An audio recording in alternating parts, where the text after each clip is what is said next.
नमस्कार दोस्तों, स्वागत है आपका मॉर्निंग क्लासेस में। मैं मोनिका देवी आपका मॉर्निंग क्लासेस में स्वागत करती हूँ। बहुत बहुत मैं थोड़ी व्यस्त चल रही हूँ ना, इसलिए आपकी डेली वीडियो नहीं आ पा रही है। इसी वीक की बात है, इस हफ्ते बाद मैं फ्री हो जाऊँगी और आपकी डेली वीडियो आएगी, ठीक है। तो जैसा कि हमने लास्ट क्लास में पढ़ा था अपभ्रंश काव्य को, और अपभ्रंश काव्य के बाद हमने अब आगे के टॉपिक था हमारा सिद्ध साहित्य। तो आदिकाल में हम सिद्ध साहित्य को पढ़ने जाएंगे। हमारा अगला टॉपिक क्या है? सिद्ध साहित्य। दिख रहा है ना सभी को? और नहीं दिख रहा है तो मैं बोल रही हूँ, ठीक है। अगला टॉपिक है आज का सिद्ध साहित्य। तो सिद्ध साहित्य में सबसे पहले हम सिद्धों की संख्या पे बात कर लें। सिद्धों की संख्या कितनी थी?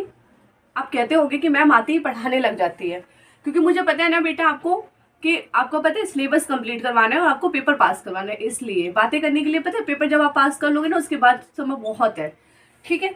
सिद्धों की संख्या,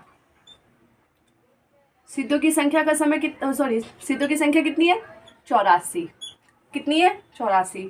सबसे प्रसिद्ध कौन है? सबसे प्रसिद्ध कौन है सिद्धों में या बड़े? कौन है? सरहप्पा, ठीक है। सबसे ऊंचे कौन है? सबसे ऊंचा स्थान किसका बेटा? लुइपा। किसका है? लुइपा का। तो ये आपने देखा कि सिद्धों में सबसे सिद्धों की संख्या 84 थी, और सबसे बड़े और प्रसिद्ध कौन थे? सरहप्पा, और सबसे ऊंचा स्थान लुइपा का था। तो सरहप्पा को हिंदी का प्रथम कवि माना जाता था। हिंदी का प्रथम कवि, हिंदी का प्रथम कवि किसे माना गया? सरहप्पा को। किसे माना गया? सरहप्पा को, ठीक है। उसके बाद है इनका जो अन्य नाम क्या था? सरोज वज्र, राहुल भद्र आदि इनके अन्य नाम थे। किसके? सरहप्पा के। सरोज वज्र, राहुल भद्र, ठीक है, सरहप्पा के अन्य नाम थे। सरहप्पा के अन्य नाम थे। क्या क्या बेटा इनके अन्य नाम? राहुल भद्र और सरोज वज्र। इन्हें सरहप्पा को हिंदी का प्रथम कवि किसने माना था? राहुल संकृतयन ने। राहुल संकृतयन ने क्या माना था? सरहप्पा को हिंदी का प्रथम कवि माना था। क्या माना था? प्रथम कवि माना था सरहप्पा को, ठीक है। उसके बाद बढ़ते हैं कि सिद्धों में सबसे पुराने भी कौन थे? प्रसिद्ध और सबसे पुराने कौन थे? पुराने भी बोल सकते हैं, यहाँ पे पुराने लिख दो। सिद्धों में सबसे पुराने कौन थे? सरहप्पा। सिद्धों में सबसे ऊंचे कौन थे? लुइपा। बज्यान का केंद्र श्री पर्वत रहा था। सिद्धों ने क्या किया था? बज्यान शाखा का प्रवर्तक किया था, ठीक है। बज्यान तत्व का प्रचार करने के लिए साहित्य जन सभा में लिखा था, वह हिंदी के सिद्ध साहित्य की सीमा में आता है। सिद्धों ने बज्यान का केंद्र क्या माना था? वज्रयान एक शाखा थी जो सिद्धों की मानी जाती थी। इसका केंद्र क्या था? वज्रयान का केंद्र क्या था? श्री पर्वत। क्या था बेटा? श्री पर्वत, ठीक है। उससे आगे है सहजानियों की भाषा को संध्या भाषा कहते थे। सहजान कौन थे? सिद्धों को ही सहजयान और बज्यानी कहते थे, ठीक है। तो सहज यानियों की भाषा को, भाषा क्या थी इनकी? संध्या भाषा। क्या थी? संध्या भाषा, ठीक है। तो आपको पता होना चाहिए कि जो सिद्ध थे, बज्यानी थे और सहजयानी थे, इन तीनों की भाषा क्या थी? संध्या भाषा। और सिद्धों का ही दूसरा रूप कौन था? बज्यानी, और इन्हीं का दूसरा रूप सहजयानी, ठीक है। तो कितनी थी इनकी? संध्या भाषा थी। ये बात याद रखना आप लोग कि इनकी भाषा कौन सी थी? संध्या भाषा थी। कुछ विद्वान ने संध्या भाषा का अर्थ अभिसंधि या अभिप्रयुक्त वाणी माना है। ये बात याद रखना कि इसका अर्थ क्या माना गया है? अभिसंधि या अभिप्राय युक्त वाणी। ज्योतिश्वर ठाकुर द्वारा रचित। ये लिख लिया बेटा आप लोगों ने? अब इससे आगे पढ़ते हैं हम लोग।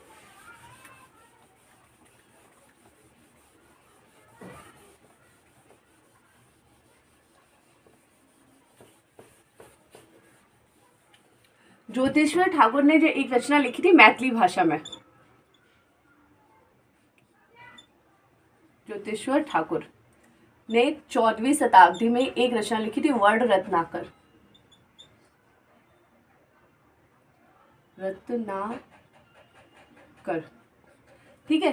ये किस भाषा में थी? मैथिली भाषा में। ये मैथिली भाषा में लिखी गई प्रथम रचना मानी जाती थी, ठीक है।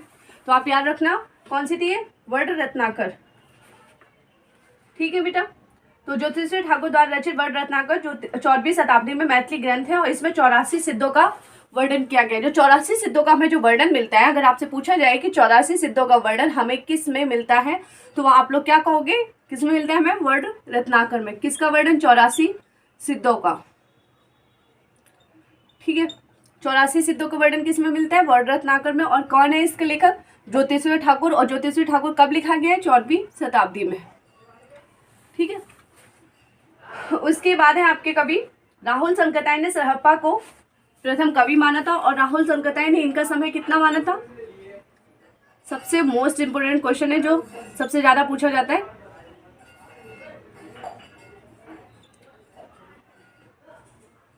संकतायन ने, समझ में आया ना? राहुल संकतायन ने इनका समय कितना माना था? किसका? सरहप्पा का समय। का समय कितना माना था? तो ये माना था बेटा 769 ईस्वी संवत। विनय तोष भट्टाचार्य ने कितना माना था? विनय तोष भट्टाचार्य। इन्हीं दोनों में कंपटीशन रहता था और इन्हीं दोनों के ज्यादातर पूछे जाते हैं। तो इन्होंने कितना माना था? 633, ठीक है। इन्होंने कितना माना था? 633 ईस्वी। और विसंवत मानी थी 690 विसंवत। तो याद रखना आप लोग, ठीक है। राहुल संकताई ने इनका समय 769 विसंवत, विनय तोष भट्टाचार्य ने 633 ईस्वी और 690 विसंवत, ठीक है। तो उसके बाद आपका पूछा जाता है फिर है आपके कि इनके 32 ग्रंथ बताए जाते हैं जिनमें दोहा कोश सबसे ज्यादा प्रसिद्ध है। किसका? सरहप्पा की जो ग्रंथों की संख्या मानी गई है वो कितनी है बेटा? 32। सरहप्पा के ग्रंथ कितने हैं? 32। इनमें सबसे प्रसिद्ध कौन है? दोहा कोश। सबसे प्रसिद्ध कौन है? दोहा कोश, ठीक है। सबसे प्रसिद्ध कौन सा माना गया है? दोहा कोश। ये याद रखना आप लोग, ठीक है। सरहप्पा के कितने ग्रंथ है? 32 और सबसे प्रसिद्ध दोहा कोश है। उसके बाद महाउपाध्याय हरिप्रसाद शास्त्री द्वारा संपादित बोधगानो दोहा में सरहप्पा और कृष्णाचार्य का दोहा संग्रह माना जाता है। अब देखो, सरहप्पा और कृष्णाचार्य के दोहों का संग्रह है। सरहप्पा और दूसरे कवि थे कृष्णाचार्य, इनके दोहों का संग्रह, दोहों का संग्रह। दोहों का संग्रह किसमें किया? बोधगानो दोहा। बोधगानो दोहा किसने किया? ये हरिप्रसाद शास्त्री ने। सॉरी, बुधे, मैं यहाँ लिखती हूँ, नीचे लिखती हूँ। बोधगान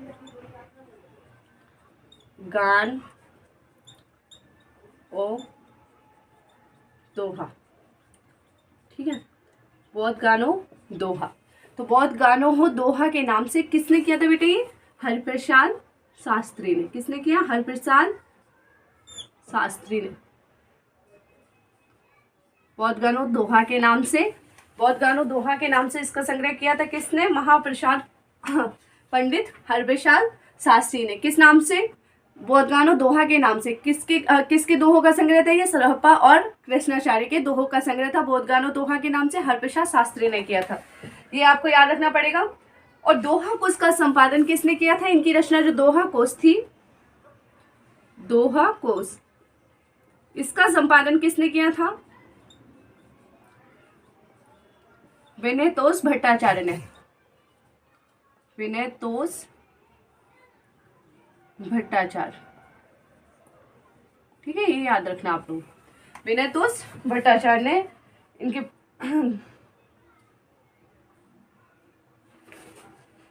फिर उसके बाद है आपको कि दोहा कोश में तिलोत्तमा, सरहप्पा और कंडपा के दोहे संग्रहित है। इसमें जो दोहा कोश है इसमें किसके किसके दोहे माने जाते थे? दोहा कोश में तिलोत्तमा, सरहप्पा और कंडपा के दोहे संग्रहित थे। अब देखो यहाँ से पढ़ो। ज्योतिषवी ठाकुर ने 14वीं शताब्दी में वर्ण रत्नाकर नामक ग्रंथ लिखा था, जिसकी भाषा मैथिली थी और इसमें 84 सिद्धों का वर्णन मिलता है। राहुल संकताइन ने सरहप्पा का समय 769 माना, 769 ईस्वी माना था, सॉरी विसंवत माना था। विनय तोष भट्टाचार्य ने 633 ईस्वी माना और 690 विसंवत माना। ठीक है। सरहप्पा की ग्रंथों की संख्या कितनी थी? 32 थी, और जिनमें मुख्य कौन सा था? दोहा कोश था। सरहप्पा और कृष्णाचार्य के दोहों का संग्रह बौद्ध गानों दोहा के नाम से हरप्रसाद शास्त्री ने किया था। दोहा कोश का संपादन विनय तोष भट्टाचार्य ने। दोहा कोश का संपादन किसने किया था? विनय तोष भट्टाचार्य ने। फिर दोहा कोश में किसके किसके दोहे हैं? तिलोत्तमा के, सरहप्पा के और कंडपा के। उम्मीद है बेटा कि आप लोगों को ये बात समझ में आई होगी। अब इससे बढ़ते हैं आगे। ठीक है। कुछ कोटेशन है जो महत्वपूर्ण है, वो मैं आपको बताती हूँ।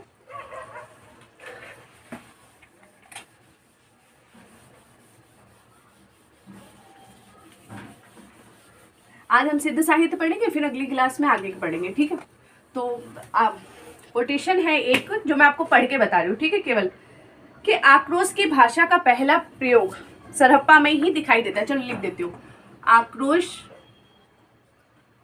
की भाषा का पहला प्रयोग सरहप्पा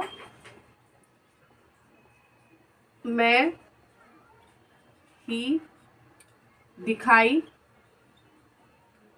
देता है। ठीक है। ये किसने कहा? आक्रोश की भाषा का पहला प्रयोग सरहप्पा में ही दिखाई देता है, ये किसने कहा? और ये किसका कोटेशन है सरहप्पा के लिए? बच्चन सिंह का।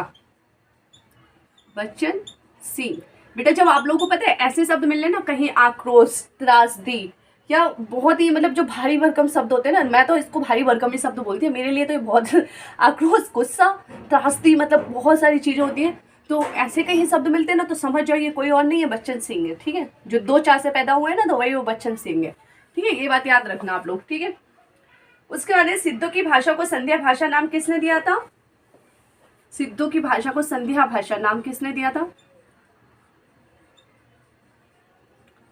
भाषा नाम किसने दिया था बेटा? तो ये दिया था मुनिदत्त विजय।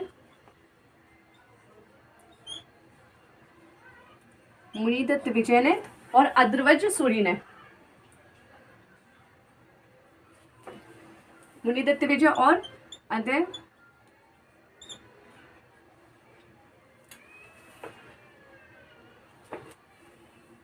अद्रवज्र सूरी। तो आपको याद रखना पड़ेगा। क्वेश्चन पूछा जाता है कि संध्या भाषा नाम किसने दिया था? तो मुनिदत्त विजय और अद्रवज्र सूरी ने। ठीक है। उसके आगे है सबरप्पा सरहप्पा के शिष्य और लुइपा के गुरु थे। अब देखो जो क्रम आता है वो पहले आता है सरहप्पा, सबसे पहले आते हैं सरहप्पा, उसके बाद है सबरप्पा, फिर है लुइपा। ठीक है। इसी तरीके से आपको क्रम याद रखना है। तो सरहप्पा किस शिष्य कौन थे? सबरप्पा। ठीक है। फिर इनके शिष्य कौन थे? लुइपा। तो समझ में आया ना आपको कि सरहप्पा के शिष्य सबरप्पा और सबरप्पा के शिष्य लुइपा थे।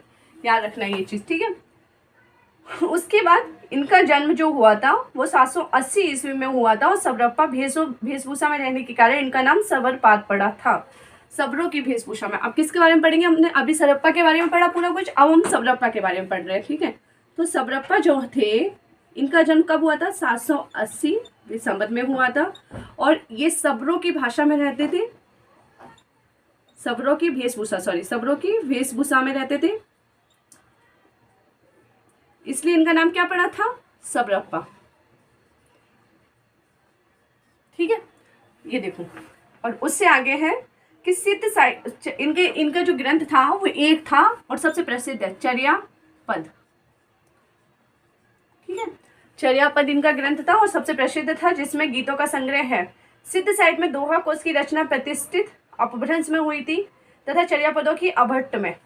अब देखो ये क्वेश्चन बहुत ही महत्वपूर्ण है कि सिद्ध साहित्य में दोहा कोश की रचना किसमें हुई थी? अपभ्रंश में, और चर्यापद की अवहट्ट में। आपको मैंने बताया था ना कि अपभ्रंश का ही बिगड़ा रूप क्या था, अवहट्ट था, जो हमने भाषा वाली यूनिट पढ़ी थी इकाई 1 उसी में। तो जो हमारा दोहा कोश था, सरहप्पा की जो रचना थी कौन सी थी, दोहा कोश, इसकी भाषा क्या थी हमारी, अपभ्रंश। क्या थी बेटा हमारी, अपभ्रंश। और जो हमने सबरप्पा की जो रचना है चर्यापद, इसकी भाषा क्या है, अवहट्ट। क्या है, अवहट्ट। ठीक है, तो इसी की भाषा में लिखा गया है। फिर अगले हमारे सिद्धू का दोहा और चर्यापद संत साहित्य में क्रमशः साखी और शब्दी में किंचित रूपांतरित किया गया है। अब देखो, पहले हमने सरहप्पा के बारे में पढ़ा, फिर हमने सबरप्पा को पढ़ा, और फिर हम पढ़ेंगे लुइपा को। ठीक है, जो सबसे ज्यादा प्रसिद्ध है ना 84 सिद्धों में, वो मैं उनके बारे में आपको यहाँ बता दे रही हूँ, और जो प्रसिद्ध नहीं है उनके बारे में छोड़ दूंगी। वैसे 84 सिद्ध है, तो 84 सिद्धों को तो बेटा क्लास में आपको पढ़ना भी जरूरी नहीं है। मतलब विद्वान वगैरह बनने के बाद ना, पीएचडी वगैरह करने के बाद आराम से इनकी किताब को उठाना, फिर पढ़ना बैठ के 84 सिद्धों को। ठीक है, उससे पहले आपको सिर्फ उतने ही महत्वपूर्ण है जितना है जरूरी। तो लुइपा का जन्म बेटा, लुइपा इनका जन्म हुआ था 773 ईस्वी, यानी 773 ईस्वी में। ठीक है, एक कायस्थ परिवार में हुआ था, और ये सबरप्पा के शिष्य थे। अभी मैंने बताया ना ये सबरप्पा के शिष्य थे। इनके गुरु कौन थे, सबरप्पा। इनका परिवार कौन सा था, कायस्थ परिवार।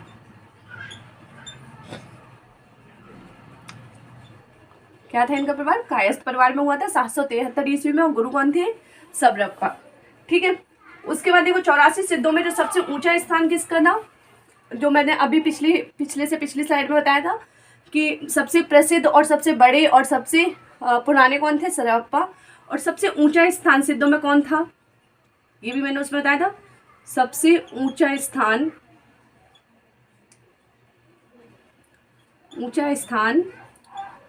सिद्धों में किसका था, तो सबसे ऊंचा स्थान सिद्धों में किसका था, लुइपा का।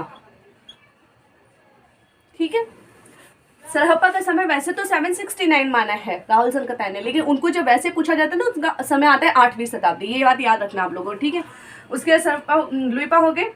लुइपा साधना में उतने ऊंचे या उड़ीसा के राज दरबार के मंत्री और इनके शिष्य हो गए थे। डोम्बेपा का जन्म मगध के क्षत्रिय वंश में सन 840 के आसपास हुआ था। अब देखो, इनके जो शिष्य थे वो कौन थे, डोम्बेपा।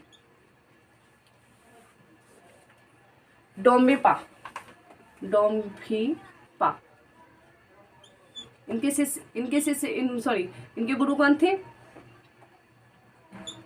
लुइपा। ऐसे ही क्रम चलता गया, सरहप्पा से सबरप्पा, सबरप्पा से लुइपा, लुइपा से डोम्बेपा।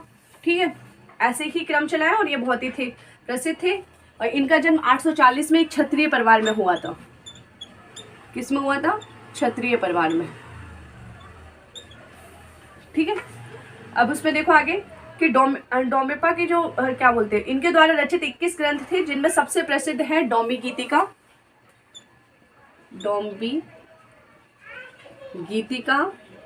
योगाचार्य।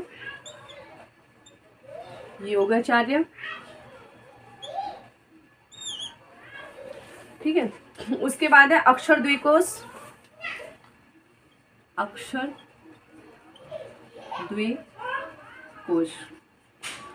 तीन ग्रंथ इनके सबसे महत्वपूर्ण हैं। क्या है, इनके ग्रंथ है। ठीक है, डोम्बी गीतिका, योगाचार्य और अक्षर द्विकोश। किसके ग्रंथ है ये, डोम्बेपा के। ठीक है, किसके ग्रंथ है, डोम्बेपा के। इनका जन्म 840 में क्षत्रिय परिवार में हुआ था। इनके गुरु कौन थे, लुइपा, और इनके ग्रंथ ये थे। सभी के बारे में इतना पढ़ लेना बहुत ज्यादा महत्वपूर्ण है, ताकि आपको पेपर में जब भी कुछ पूछा जाए तो आपका छूटे ना। ठीक है, अगले हमारे हैं कंडपा। तो अगले कौन है बेटा हमारे, कंडपा। जिस तरीके से हम पढ़ रहे हैं ना, उसी तरीके से हम क्रम भी बनाते जाएंगे, और इसी तरीके से क्रम में पूछा जाता है। सबरप्पा से शुरू होगा, तो आप लोगों को पता होगा सबरप्पा वाला सबसे सही है। तो जब मैं यूनिट खत्म होने के बाद मॉक टेस्ट लेती हूँ ना, तो मॉक टेस्ट में आपसे पूछूंगी ये क्रम वाला क्वेश्चन। ठीक है, अगले हमारे कंडपा। किसके बाद है ये, डोम्बेपा के। और इनका जन्म ये 820 में एक ब्राह्मण परिवार में हुआ था। 820 ईस्वी में ब्राह्मण परिवार में हुआ था। किस परिवार में हुआ था? ब्राह्मण परिवार में हुआ था कंडप्पा का जन्म। ये सर्वश्रेष्ठ विद्वान और सबसे बड़े कवि कहे जाते थे। इन्हें क्या कहा जाता? सर्वश्रेष्ठ विद्वान। आचार्य रामचंद्र शुक्ल की एक कथन है कंडप्पा को लेके, जब मैं शुक्ल जी की किताब को पढ़ाऊंगी उसमें पढ़ाऊंगी सर्वश्रेष्ठ विद्वान और सर्व प्रसिद्ध और सबसे बड़े कवि थे ये।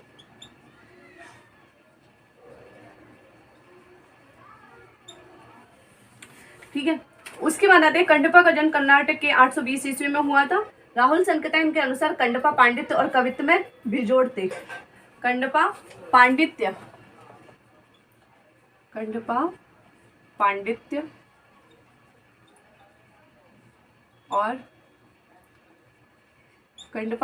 और कवित्व में बेजोड़ थे।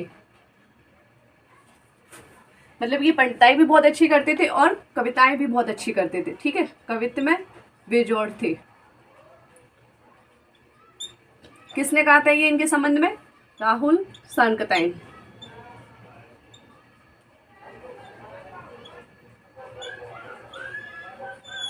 ठीक है, ये इनका कथन था इनके संबंध में।